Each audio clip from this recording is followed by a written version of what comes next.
Merhaba sevgili izleyiciler, kanalıma hoş geldiniz. Bugün sizlere Hande Erçel'in kariyerinin yükseliş dönemine kısa bir yolculuk yapacağız. Hande Erçel televizyon dünyasına adım attığında henüz çok gençti. İlk rollerinden sonra asıl büyük çıkışını romantik komedi dizisi Aşk Laftan Anlamaz ile yaptı. Bu dizide Hayat Uzun karakterini canlandırdı ve performansı büyük ilgi gördü. Dizi yalnızca Türkiye'de değil, dünyanın birçok ülkesinde yayımlandı ve milyonlarca kişi tarafından izlendi. Böylece Hande Erçel uluslararası bir hayran kitlesine sahip oldu. Başarısı bununla da sınırlı kalmadı.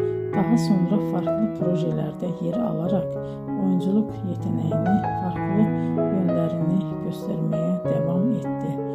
Bugün Hande Erçel Türkiye'nin en popüler oyuncularından biri olarak kabul ediliyor. Videoyu izlediğiniz için teşekkür ederim. Bir sonraki hikayede tekrar görüşmek üzere.